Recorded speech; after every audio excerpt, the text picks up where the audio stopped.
Hi everyone. Did you know that green metals is one of the topics we'll be talking about at Mining Indaba this year? It's exciting considering the role Africa can truly play on a global scale of meeting demand. One such expert who understands this topic really well is Eurasian Resources Group Chief Executive Officer Benedikt Sobotka, who also happens to be the co-chair on the very important and very relevant Global Battery Alliance. My name is Laura Cornish. I'm the Communication Strategy Lead for Mining Indaba, and I caught up with Benedikt to talk about this very important topic and what we can expect to hear more on from the subject at the event. So Benedikt, we're talking about a topic that's of real interest to the mining sector at the moment. It's going to be a big subject at Mining Indaba, and I thought you and I explore that today. And really, Benedikt, my thoughts to start is, how the green metals revolution, it's upon us. How big can Africa's role truly be in this era of change? Look, Laura, this is probably the most exciting times the mining industry has seen for a very, very long time. I mean, if you look at just the projections of how much material is going to be required for the energy transition, we're looking at something like 1.7 trillion in global mining investment to meet the demand. I mean, this is exceptional. It's never been like this in history. I like to call it the biggest purchase order in the history of the mining industry. So what could be a better place to discuss this than Mining Indaba, which is the center for most of the African investment, because Africa can play an incredibly important role in this, not just because of the size of Africa. I mean, most people don't know that Africa is the size of China, the US, and most of Europe taken together. So you've got a lot of land mass and very geologically prospective land mass, but Africa as a continent is very resource rich, and it's got a huge economic potential and strategic importance because a lot of the minerals are actually centrally and geographically controlled by certain countries. I mean, cobalt is a good example with the DRC. Tin and tantalite with also DRC and Rwanda. So you've got regional concentration. South Africa with manganese, lithium with Zimbabwe, or graphite in Mozambique and Madagascar. So you've got regional concentration of some of the most critical raw materials. I mean, to give you an idea, we're looking at probably 45% of total copper demand in the future. By 2040 will be coming from the green energy transition. 60% of nickel, 70% of cobalt, 92% of lithium. So this is the biggest purchase order in history, and Africa is ideally positioned to take center stage. So that's interesting, Benedikt, because I mean it's phenomenal. Africa is ideally positioned. We should be getting center attention. But what does Africa have to do to ensure that it does see increased value from these mineral reserves and that it actually does reach its potential with regards to supplying these metals into global markets?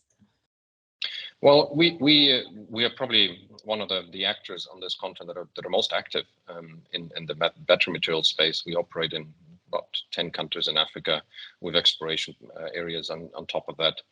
We're very excited about Africa.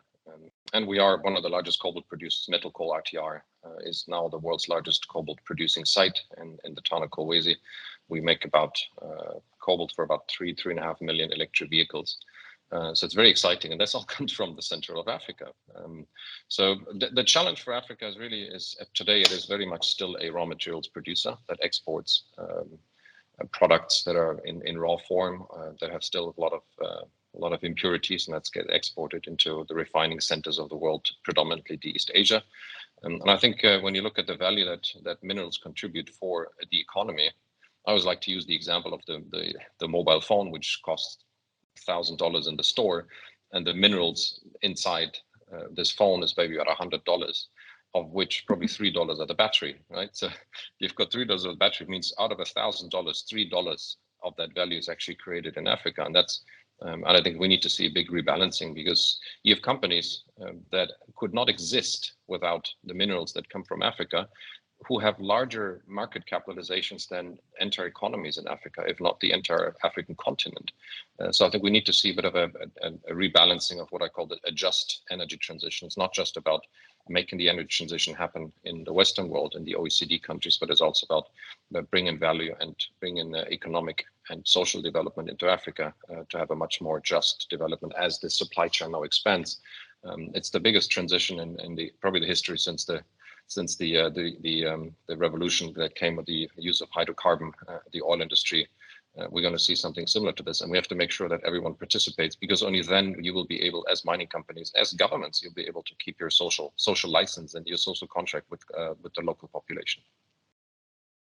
So it's interesting, Benedikt, because I heard you use the word beneficiation, and obviously when we're talking about green metals, as you've said, that value addition, the next steps in the process really become quite important when talking about Africa.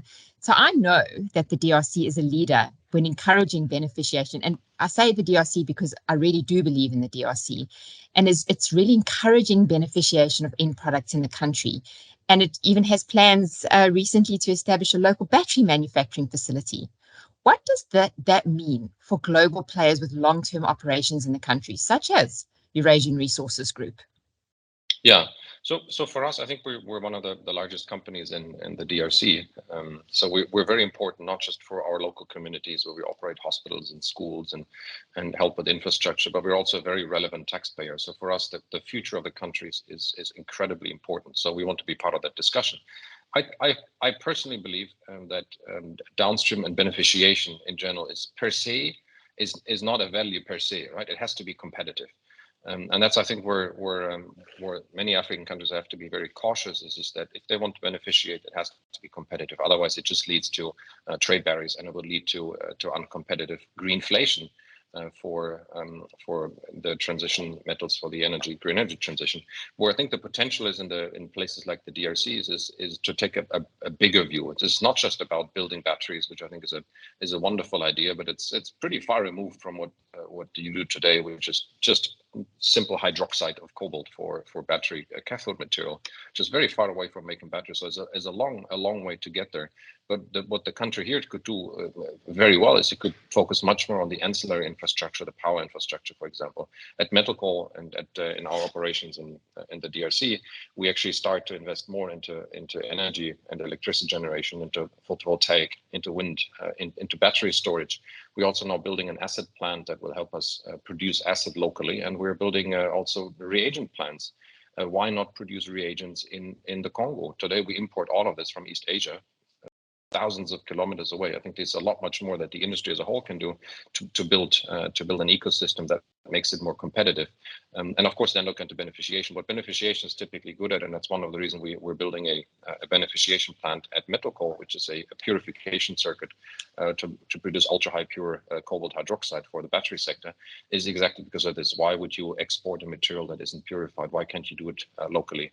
This is actually what we're actually in construction now today for our purification circuit. So Benedikt, you're saying that the biggest barrier perhaps to enhancing or increasing beneficiation in country is energy. Is that right? Well, it's not just energy. It's the stability of the supply. So it's the intermittency of and stability of the power grid. So that all has to come together, and it needs to be renewable energy. And I think that's where Africa's got tremendous potential, is actually competitive renewable energy. Now, if you look at the factors, the efficiency factors of solar energy or hydro or wind in some areas in Africa, whether it's in Central Africa or it's in Western or North Africa, they're far better than what you would find in other parts of the world. So I think it has all the ingredients to become a real powerhouse when it comes to renewable energy production and supply. And I give you an idea. I mean, our cobalt that we produce in the Congo, when we restarted our Boss mining operation last year as well, which produces cobalt too, is entirely based on hydropower. So actually, our CO2 footprint is about a tenth of a cobalt unit that would come from another country. So we did, as part of the Global Battery Alliance Battery Passport, we made a greenhouse gas emission rulebook which tracks the emissions in the battery materials. And what you see is there's a difference between 1 to 10, 1 to 20 in some cases of how material has been produced and what the emissions footprint has been for bringing that unit of cobalt or that unit of nickel into a battery and then into an electric car. So that's very important for the overall Scope 3 emission tracking and monitoring that the automotive industry has to do as they build out their electric vehicle supply chain. Such a fantastic initiative to hear about that. I really think that shows such progression as we always see in the mining industry, Benedikt. Thank you. So we are talking about this because you are talking about this at Mining Indaba in one of the sessions around green metals specifically.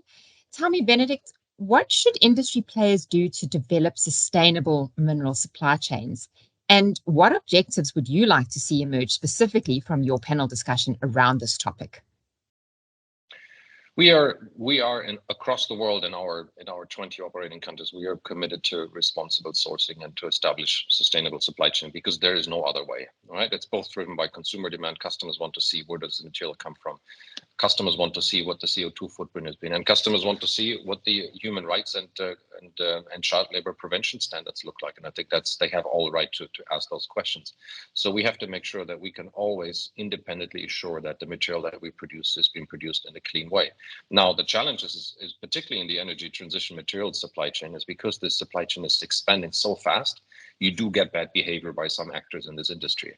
And of course, you push an industry very hard. It has to invest much faster than it historically has, and you get some bad behavior. I think that's historically it's always been the case. So we have to make sure that there's a level playing field and there's transparency around who actually behaves how. And I think that's what you need to work together as an industry to go beyond the OECD guidance and practices and standards and actually make that public. So we've, for example, at Metal Coal, we operate the Responsible Minerals Initiative. We use the RMAP due diligence standards for cobalt and copper.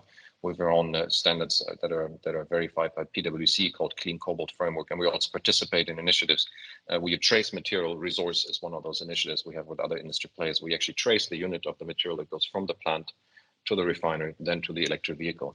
And this is actually at the heart of the initiative we started with the World Economic Forum in 2017, which is the Global Battery Lines, where we are one of the founding members. started as a discussion around a coffee table, walking down to Lake Geneva, and it's now grown into the largest industry and cross-industry multi-stakeholder initiative in the world in the energy storage system. We have about 130 members, companies like Tesla, like CATL, like Volkswagen, like Glencore, Anglo American, Vale. So everyone is there, and we actually talk about how can we establish a long-term and sustainable circular energy storage materials value chain, which is very important. So, and last week in Davos, we announced the world's first proof of concept of what we call the battery passport, which does exactly that. It gives customers a choice by giving publicly available information and transparency on ESG performance, material provenance, what the battery actually is made of, and the manufacturing history. What was it moved around, and how are we going to recycle it? So it's really exciting. I think we need those kind of cross-industry, multi-stakeholder collaborative initiatives where you involve not just the mining companies, but you involve host governments, you involve global organizations, you involve civil society, because this is a problem that's far too big for every single one of us. So we have to work together. Somebody said, partnership is the new leadership.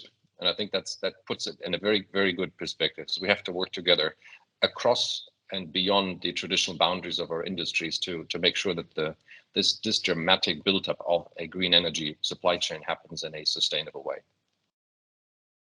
Benedikt, you just ended that interview on an absolute high note and an absolute takeaway for me from what we've been speaking about. And it's not very hard to see why Eurasian Resources Group is talking on a session about green metals.